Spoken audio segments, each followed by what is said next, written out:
नमस्कार, आपका एक बार फिर से स्वागत है राजमंत्र के इस एपिसोड के अंदर। और इस एपिसोड में हम बताएंगे कि अहिरवाल की वो 3 सीटें जहां पे बीजेपी ने खुद कुल्हाड़ी पे पैर मार लिया, यानी कि उन 3 सीटों को बीजेपी अपनी गलती से हारी। और उन 3 विधानसभाओं का नाम है बादशाहपुर विधानसभा, रेवाड़ी विधानसभा और महेंद्रगढ़ विधानसभा। बादशाहपुर विधानसभा वो विधानसभा सीट थी जहां पे कि बीजेपी के बड़े और कद्दावर नेता वहां से चुनाव लड़ते हैं। नाम है राव नरबीर। राव नरबीर को अब की बार टिकट नहीं दिया गया। किन कारणों के चलते नहीं दिया गया, कौन कौन से उनके ऊपर आरोप लगे और बहुत सी जो चीजें हैं वो हो पाई। और साथ साथ एक बड़ा नाम जो राव इंद्रजीत इस इलाके के अंदर है, उनका भी प्रभाव बताया गया कि वहां उस सीट पे उनका प्रभाव था। इस वजह से बीजेपी ने एक तालमेल बनाया राव इंद्रजीत के साथ और उनको वहां से टिकट नहीं दिया। और नहीं देने के कारण वहां से उनका जो प्रत्याशी था बीजेपी का, वो वहां से चुनाव हार गया। दूसरे शब्दों में अगर कहें तो वहां पे उनका चुनाव हारना एक लाजमी सी बात थी। अगर अब की बार वहां से बीजेपी का कैंडिडेट जीत जाता तो वहां पे राव नरबीर की जो सीट है वो लगभग ना के बराबर हो जाती और राव नरबीर की जो राजनीति है वो भी रसातल की तरफ चली जाती। तो राव नरबीर ने अपनी राजनीति भी बचाई और वहां पे बीजेपी का जो कैंडिडेट है वो हारा भी। इसमें राव नरबीर का भी कहीं ना कहीं हाथ रहा था। अब दूसरी सीट की बात करते हैं। रेवाड़ी वो सीट जहां पे कि राव इंद्रजीत के समर्थित नेता को वहां से टिकट दिया गया। और टिकट देने का जो कारण है वो भी आप जानते हैं कि राव इंद्रजीत चाहते थे कि उनकी बेटी को कहीं ना कहीं से अहिरवाल के अंदर टिकट दिया जाए।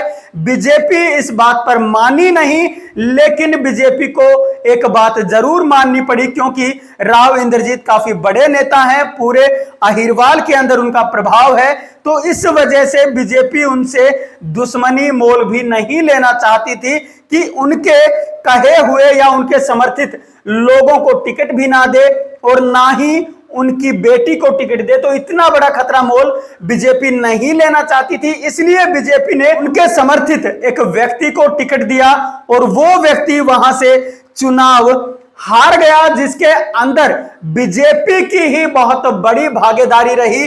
बीजेपी के जो कोर वोटर थे, बीजेपी का जो कोर कार्यकर्ता था, या कहें कि रेवाड़ी के अंदर जो बीजेपी के खुद के नेता थे, वो सारे के सारे राव इंद्रजीत समर्थित जो वहां पे प्रत्याशी था उसकी जड़ें खोदने में लग गए और वहां उसको हरा करके ही दम लिया। अगर वहां पे किसी भी बीजेपी के कार्यकर्ता को टिकट दिया जाता तो वहां पे वही जीतता हुआ आपको नजर भी आता।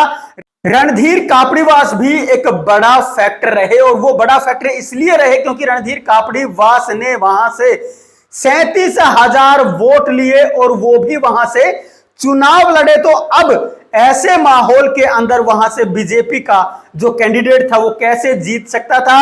साफ तौर पे रणधीर कापड़ीवास ये कहते हुए प्रचार कर रहे थे कि नकली बीजेपी और असली बीजेपी का वहां पे उन्होंने प्रचार किया और रणधीर कापड़ीवास के चलते भी वहां पे बीजेपी के कैंडिडेट को असफलता मिली। बीजेपी का कैंडिडेट वहां से हारा जो कि राव इंद्रजीत समर्थित था। लेकिन अगर पिछले चुनाव की बात करें तो यही रणधीर कापड़ीवास ही थे जो कि आशीर्वाद लेने के लिए पहुंचे थे राव इंद्रजीत का और वहां से लगातार विधायक बन रहे कैप्टन अजय यादव को हराया था। वो भी राव इंद्रजीत की वजह से ही हराया था, उनके समर्थन लेकर के हराया था और बीजेपी के साथ होते हुए हराया था। लेकिन अब की बार उन्हीं कैप्टन अजय यादव का बेटा वहां से चुनाव जीत गया। तो ये भी एक बड़ी सीट थी जहां पे बीजेपी ने बहुत बड़ी गलती की और अपने ही कैंडिडेट को हरवा लिया।